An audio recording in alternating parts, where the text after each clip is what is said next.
EA Sports is proud to present today's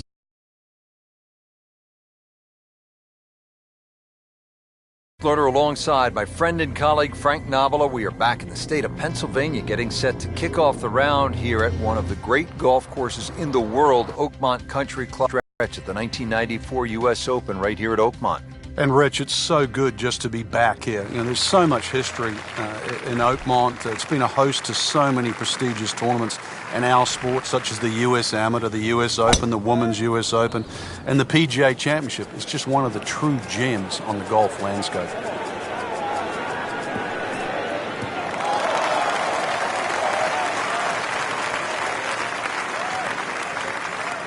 Interesting, with the almost space-age advancements in golf equipment, what with new, lighter materials, and with the increased focus on fitness and strength, players are hitting the ball longer than ever. That has forced architects to lengthen the golf courses without sacrificing the integrity or the shot value of the original design.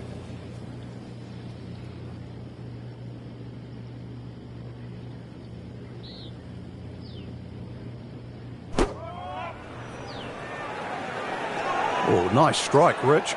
Not quite directly in line with the flag. Just drifting a bit to the right, but he'll settle. That is an excellent play right there. The approach, giving him another good look, and getting ready for the putt. Has the putt, and now at -1.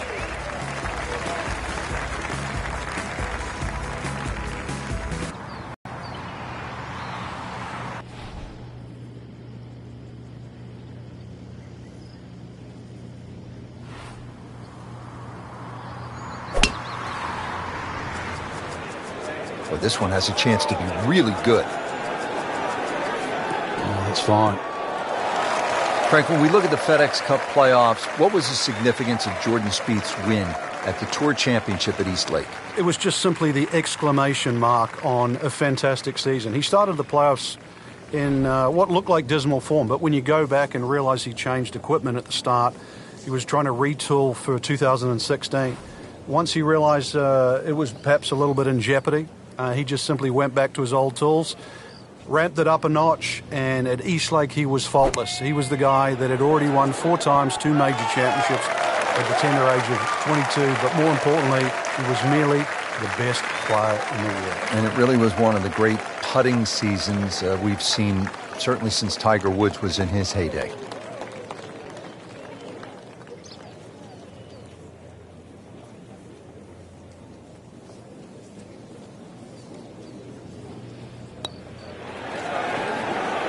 Frankie took plenty of time on this birdie putt. He looked at it from 3 different angles. He forgot one very important ingredient. Yeah, pace. You can definitely fall in love with the line, even with approach shots as well, but obviously we see it more on putting.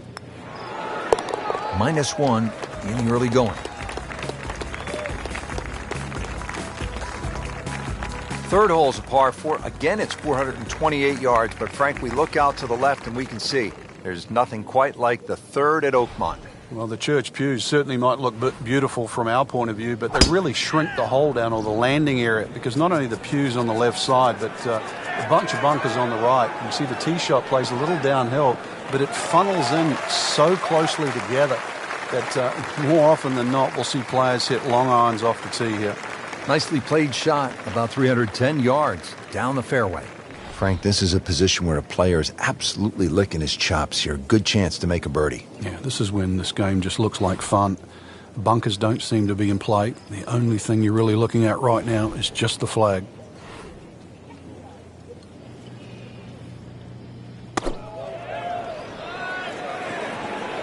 Good swing, good shot yet again. That's well played. Now a good look at birdie. Standing over this putt, concentrating on the read.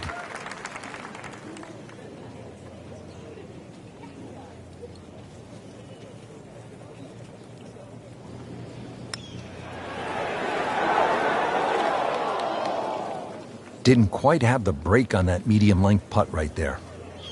Spieth has this for par.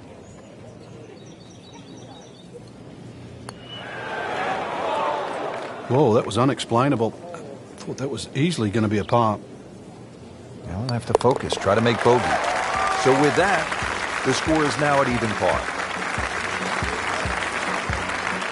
Frank, at Oakmont, you have to take advantage of scoring opportunities when they present themselves. Is this one of those moments here, the par 5, fourth hole at 609 yards? It'll certainly be one of the holes that determine the champion because the difference between making 4 and 6 on this hole is extremely slim. Very, very stringent tee shot. You're heading towards those church pews and trying to cut the ball away from it. It's easy to see why Jack Nicklaus, who faded the ball, and Ben Hogan won around here. Second shot.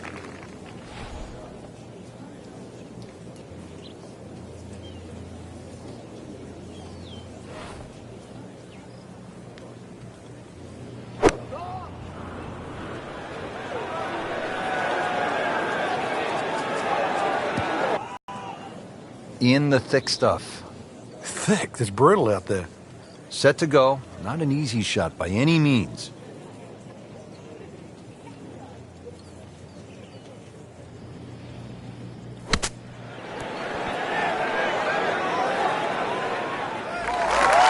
Try up next. Even par currently. So into red figures at 1 under.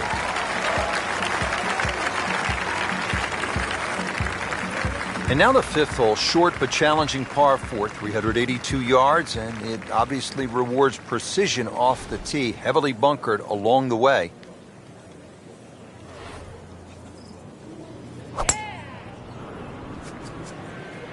Ah, nice. Looks good.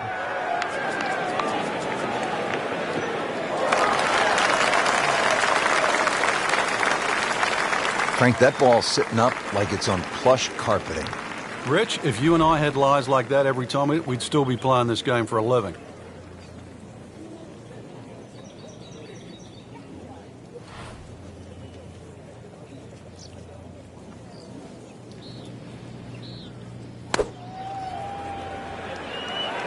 Good looking shot right here. Playing this par 4, still not on the green after that second shot. That's still not done. A good third shot, maybe get away here with par.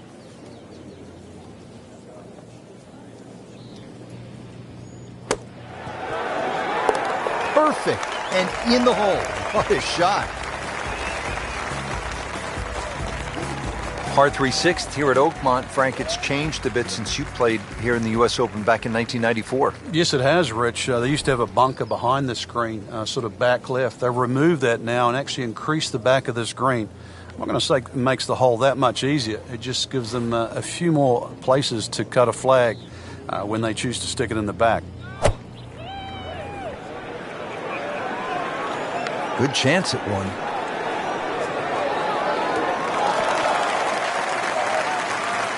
Great effort right there, and a great chance to knock in that short putt. Frank, 2 is nice, but 3 is even better.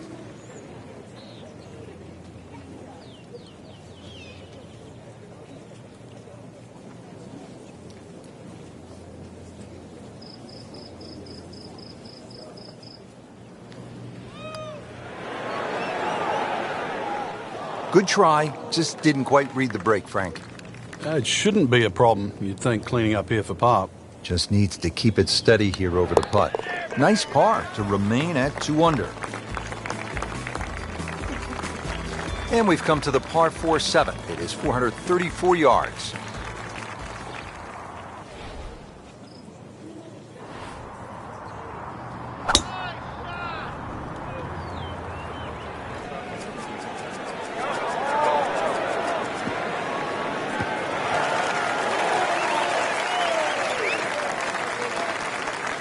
That is massive off the tee. Meters, yards, I don't care how you measure that. That's got to be what?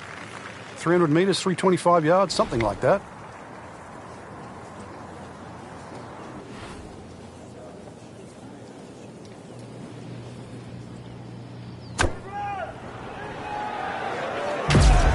Appears to be a smart shot, Frank. Yeah, no problem here. That's going to fly all the way. Can't hide the flagstick from that man.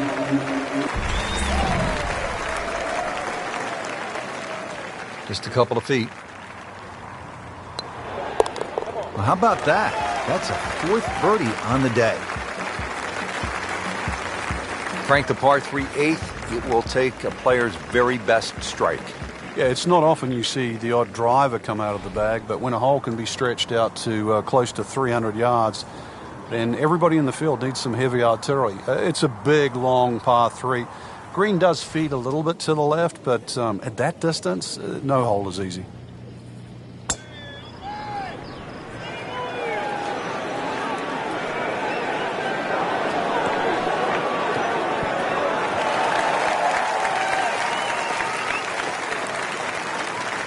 Rich, there's rough and rough. That ball is needle-nosed down. Can't even see it from here.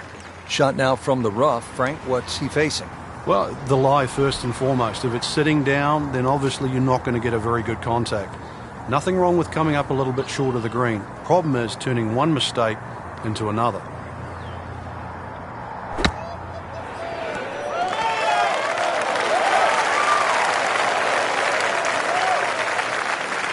Frank landed it on the green. It was never going to stop. No chance.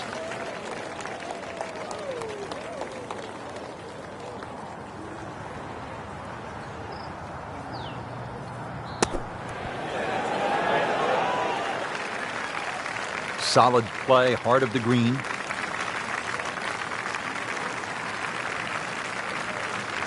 -2 for the day. Here we are at the 9th, par 4, 477 yards. Frank, this is a rugged hole. It is. It used to be a par 5. Some say it should still be a par 5. Long, straight hole, runs alongside the first hole there.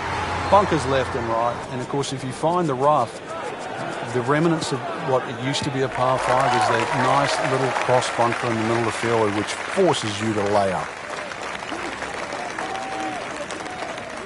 Frank, it's always fun at a U.S. Open when you have a shot that could be described as not only tough but quirky, and I think this would fit the bill. It is, because the green really was built for a par 5, and when you look at the size of it, you can say, well, why would a green that big be built for a par 5? Well, half of it really is unusual because it's a practice putting green, but it has hole locations like just over the bunker on the right that really designed for a par 5. So it's a par 4. Somehow, if you can thread it through that gap and take 2 putts, this is one of the harder greens to putt on too. This is a stout par 4 to finish the front 9.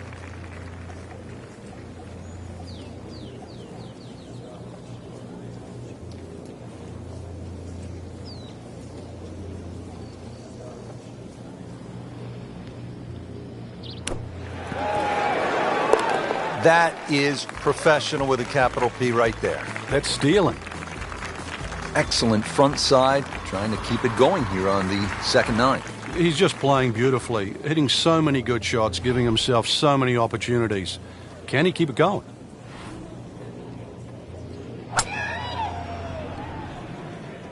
Oh, beautiful swing, and the result is every bit as good.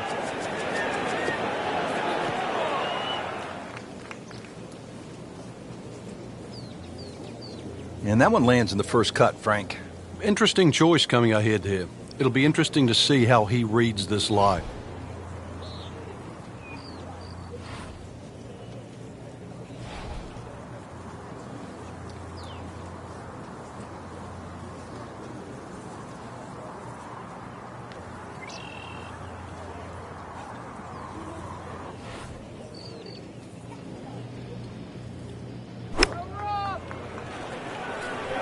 Another good swing, and it looks like, Frank, another really good shot. How about that shot? From that lie to get it that close, tremendous effort. And getting ready for the putt.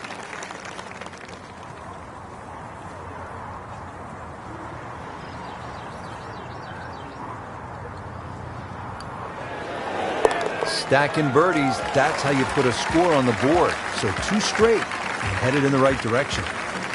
Frank, it's only 379 yards, a par 4. You thinking birdie here at the 11th? You would think for that distance, no, but you'd take 4 here. It's a stringent tee shot. The fairway doesn't really look pleasing to the eye. It looks like it moves out to the left, but that's exactly where those bunkers are. So more often than not, we see players hitting out of the right rough. And back in 1994, This is where the playoff finished with Lauren Roberts and Ernie Els. Nothing to argue about there, right in the fairway. Frank, getting set for this approach shot. Our featured golfer is a player, it's obvious, in full flight right now. It is. This is where it doesn't matter what the sport is, and golf is a great example for it, though, where when you play your best, it's almost like you're just playing out of your subconscious. Everything happens, it just flows, and you don't really think about it. That is a really good shot landing close to the flagstick. Let's see if he can make it 3 in a row. He can't be that good.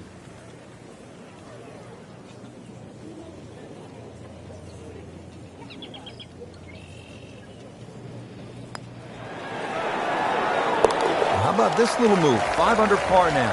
2 straight birdies. Well, Frank, the par 5 12th here at Oakmont, it's a lot of golf hole at 667 yards. It's the hardest par 5 I've ever seen or played that doesn't have water. It starts with that tee shot. The whole fairway slopes left to right. Just to get the ball on the fairway, you've got to draw the ball against the slope. The same problem exists with the second and the third shot. He just blasted that one down the fairway, out there about 325 yards. Second from an excellent lie.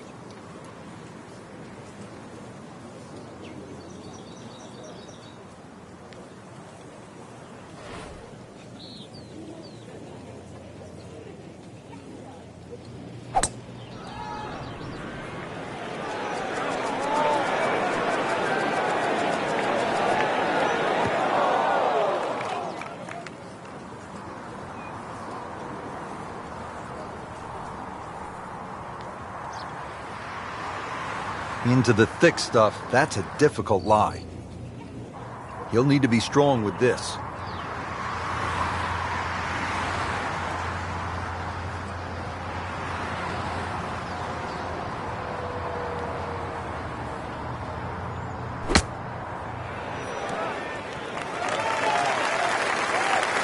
And it makes the green in regulation.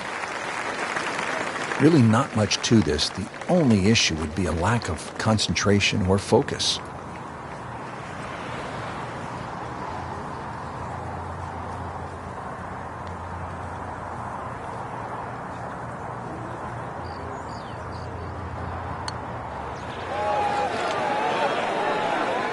Very well done. Almost made it. Yeah, there'll be no stress for the next one. It's a very makeable putt here. He is currently 5 under for his round. Just an amazing display. The records continue to fall. Pushing our way into this back 9, we arrive at the par 3 13th. It's 183 yards. All right, Frank, at the par 3 13th at 183 yards, what do you see here? Well, there's a lot of things to consider, but the general slope of this green really makes you either hit to a specific section on the green or just try and keep the ball below the hole. It's always easy to putt uphill on fast greens. Still some work to do here at the par 3, Frank. Yeah, you'd think there with the size of that green, this green would be an easy one to hit, but that's irrelevant now. Let's see if he can get it up and down. Frank, this ball's in the rough. Anything you change in your technique when a ball's sitting down a little bit? Yeah, you put the ball back a little bit further in your stance because you're going to get a bit of grass between the ball and the club face. Grass is going to be that grass is going to create a certain amount of resistance. We're just playing a nice round of golf. Has that one for par, and now at 5 under par.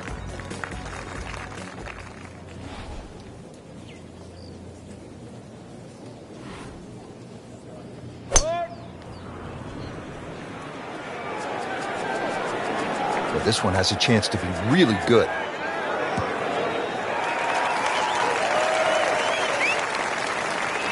I mean, that is a sight to behold. What a spectacular shot we just saw on the par 4 with a drive in 1.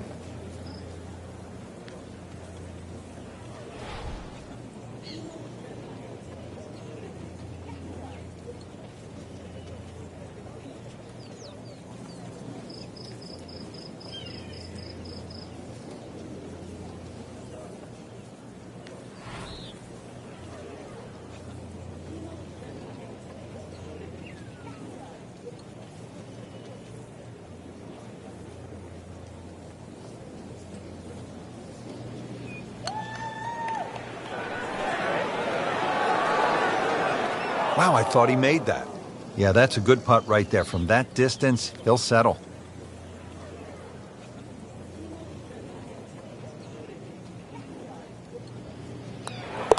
Starting to put something special together. 6 under par. All teed up at the 15th. It's a par 4 of 499 yards. What a test here, Frank. It certainly is. The tee shot here is a little bit like the par 5 12th, where the fairway slopes quite severely from left to right. It means the pews there on the left side are actually not a bad place to aim at. You just have to allow for that kick and roll towards the right. Oh, that's fine. Strong wind here early in the round. How do you think this is going to affect the players, Frank? Well, they've got to be clever on a club selection and the type of shot they want to hit now.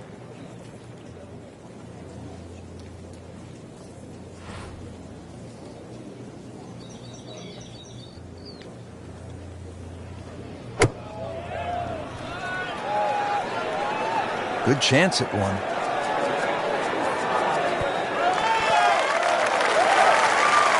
That's good stuff right there.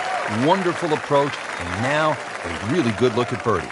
These putts keep the round together.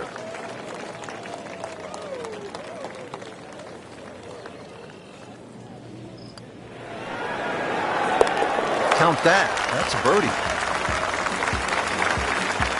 Frank, this is a point in the round where you really need to summon your best stuff. Par 3 of 231 yards. You know the pressure's building. We're at the 16th hole, and you have a long iron in hand. You can't flinch. You can't take it halfway back and go. This has to be the complete swing, and you have to really have the nerve on this shot. Yeah, this shot has to be hitting right, and it's right out of the button, that's for sure. One thing to consider, though, in the back of your mind, it's always better putting back uphill. Well, uphill is actually from the back of the screen. So you actually can be a little braver on 16 than what you might think standing on that tee, because a little long is better than a little short.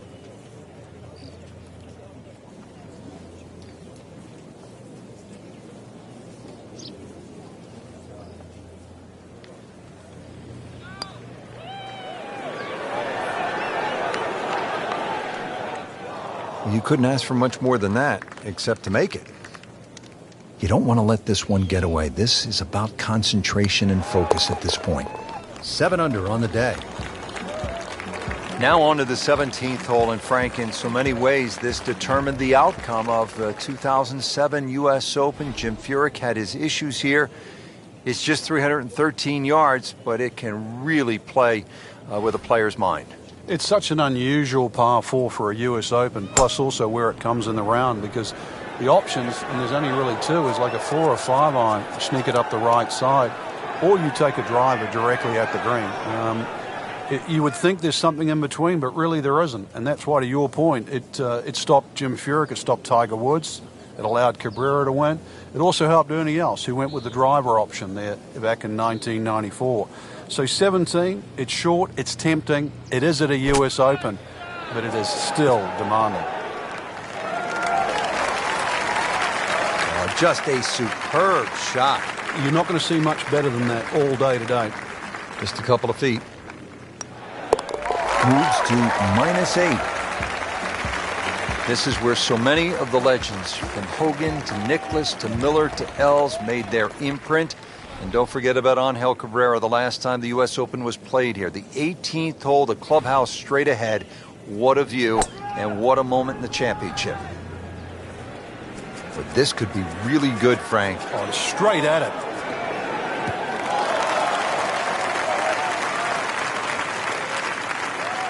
He has just hammered this drive here at the 18th, and now he is in a really good position to make a birdie here in the final hole. Second shot, good look at the green.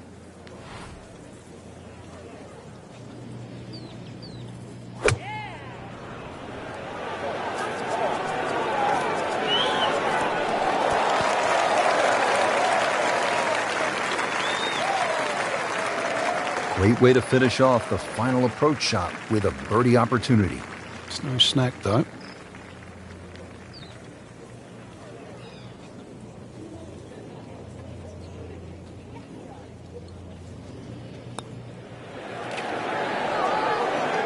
How did that not go in?